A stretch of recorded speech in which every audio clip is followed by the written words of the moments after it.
Greetings to all of humanity. It's really a joy, it's a pleasure, it's an honor, as usual, to be out here in nature and greeting you.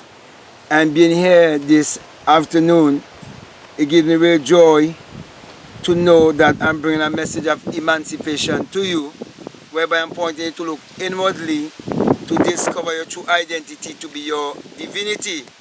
And what I am doing here is what my ancestor, who was Neville Goddard's mentor, Abdullah, was doing many years ago, and was teaching men and women of all nationality, of all color, of all religion. Didn't matter what was their background, they were embraced by Abdullah, and Abdullah was willing to teach those who were also willing to listen and to learn and to become doers of the wisdom of Abdullah. So that is what really drives me to speak to you concerning those who seek an audience with Abdullah. I never spoke about those who seek an audience with Abdullah, because Neville was overwhelmed with the kind of people who were seeking an audience with Abdullah. Now, just to mention few of those persons who would have seek an audience with old Abdullah, we have to mention people like the bankers, the scientists, the lawyers, just to name a few. Now, I want to take each and every one of them and just have a little discussion with you. I remember quite vividly, I was telling a woman in my country that most people believe that you have to go to the bank and borrow a loan and be a slave for the rest of your life, paying back a loan. But I was trying to get her to understand that when she looked more deeply, that a bank was started based on a thought or an idea in someone's mind. But because of her upbringing and what she was taught from from a child, it was very hard for me to convey such wisdom to her. As a matter of fact, she was actually getting angry with me, as if she wanted us to, take my head off for trying to show her or bring her to a certain awareness. And so, when we look at the banking system and we look more deeply and realize that the Bible tells us that we are supposed to be the lender and not the borrower. We're supposed to be the head and not the tail. We're supposed to be above and not beneath. It also tells us that the borrower is a slave to the lender. Therefore, when we look more deeply, we come to realize that money and the bank, they all was for us a thought. Therefore, the power that was used to create a bank and a banker, that power is greater. Do you realize that there are people in my country who believe that when they are an employee in a bank, that they have a big job? I mean to say that you might be listening to me and you might be living in a different geographical location in the world where people might be different. But I'm telling you, just recently, I remember quite vividly, I was doing an exercise program with some bank employees, and I overheard them speaking about they thought this other person would have been doing a different job or a better job or having a big job, because they still have that kind of mentality where their parents would have instilled in them to go to school and get as much education and look for a job. But they never taught them that the power to create their reality was inside of them, and that everything was for us a thought, that everything was for us mental. that everything was false and idea.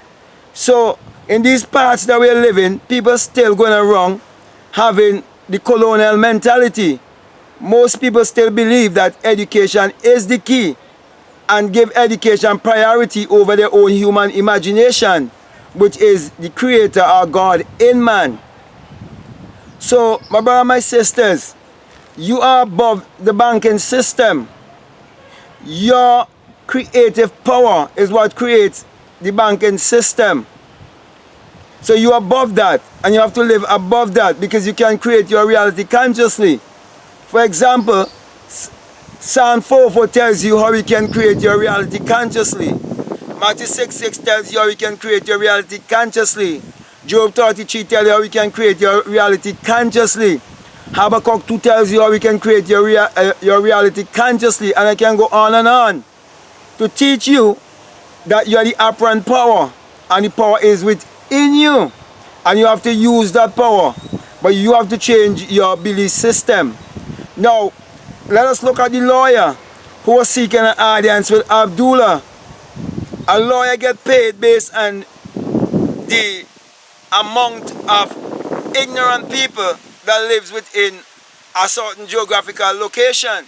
Like for example, in my country there's so many lawyers because there's so many ignorant people who are providing jobs for lawyers. So being a lawyer in my country seems to be a very high paying job and a big job, and people look up to lawyer in a certain way, just as they look up to bankers in a certain way, just like they look up to doctors in a certain way. They look on people based on the job they hold and based on the material thing they possess. But here we see Abdullah had a wisdom that was greater than all of these things that was showing them or teaching them higher than the vocation or the job. Something that makes them really think more deeper and see how the school system was actually preparing them just to be an employee and to be limited, and how there must be a balance between employers and employee, or a country would always live in a state of unemployment. That's the reason why in these parts they use tourism as an industry to keep the people in further mental slavery. Now let us look also at the scientists. Many people look up to scientists as if the scientists have special knowledge or they have a higher IQ. But when you come to realize that the rich man, the poor man, the beggar man, the thief, it is only one mind, with different arrangement of the same mind, you come to realize that each and every one of us, we are a spirit having a human experience. Therefore, we are spiritual scientists walking by spiritual laws. Because when we look at the universe, we realize that there are laws that govern the universe that no one can change. They are immutable laws. And I always speak about the law of reproduction, whereby every seed and every species must reproduce after its own kind, and show you that it parallels, as a man thinketh in his heart, so is he. And as you sow, so shall you reap. And as you ask, so it will be given unto you. And you are told that all things are possible to you, because you and God are one, and all things are possible to God. Therefore, you must tap into your God self, which is your creative self, your higher self. So many people look at scientists and then realize that science and technology and spirituality is the same power. It is the same actual mentality. It is the same energy. But energy can be transformed. Energy can be transmute. Okay, so there's a transmutation of energy. So, my brother, my sisters, that's the reason why I use my mind to heal myself. And these were some of the things that Abdullah was showing them and teaching them that they can do. Because when you look at all of the machines in a hospital, they were false at thought. They was false an idea in someone's mind. When you look at all the medication in the pharmacy, they were all false at thought. They were false an idea in someone's mind. and they got the raw material from nature, and they took it from its natural state and put it in a synthetic form. Therefore, it gives you side effect because it is not keeping you in alignment with the rest of nature when you take it and put it in that form. That is why we have to live more closer to nature, to have more alignment with nature, that we can operate effectively using the elements of earth, wind, water, fire, and you being the spirit, the apparent power. So my brothers, my sisters, this wisdom of the ancient that was brought in these modern times through a student like Neville Goddard and a wise teacher as Abdullah has the whole of humanity feasting on the wealth of this man's simplicity. How he was willing to teach us how to create our reality consciously and how to interpret the Bible psychologically, teaching us that the Bible is not literal, neither is it secular history, and pointing to us what was done to us to keep us in mental slavery. So my brothers, my sisters, if you believe what Neville would have said, then you must believe me, because Abdullah knew this day would come. Neville knew this day would come. Neville even said that there's a man who will come and simplify the message. And I bring the message to you as the single-eye message of self-realization. I bring the message to you, teaching you that the eye must be open in you, teaching you that it is the awakening from the dream of life, because this life is a dream. I bring to you the secret vagina. I bring to you the true virgin birth, and proof that the teaching of a literal Mary and a literal Jesus 2,000 years ago, it is the biggest lie that has been ever fed to humanity. So my brothers and my sisters, I'm continuing in the footstep of my ancestor Abdullah, who was Neville Goddard's mentor. And I also continue in the footstep of Neville Goddard, who was a wise student and who didn't keep the knowledge to himself but share it with the rest of humanity. Therefore, he shined in the light of his teacher, his mentor, because the student will always reflect the teacher.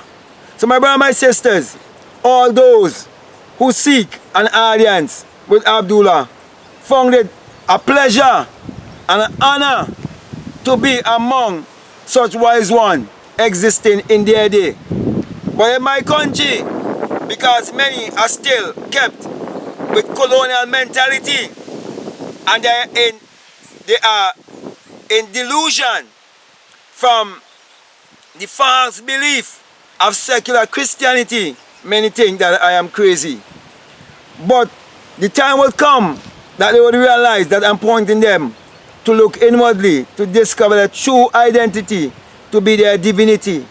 So if you seek an audience with Neville, Neville has done his work and he's gone on. If you seek an audience with Abdullah, Abdullah has done his work and move on. But let me say this, could it be that the same energy of Neville and Abdullah put together is here right now? Remember the translation of Elijah, and remember that it's symbols, okay? It's not literal. And then Elisha got the mantle of Elijah, and he did what? A double portion of what Elijah would have done. Read between the lines, my brothers and my sisters. Abdullah played his part.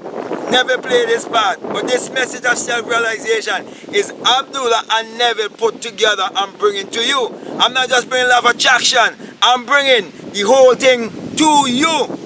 The law and the promise. So with that being said, my brothers and my sisters, you may seek an audience.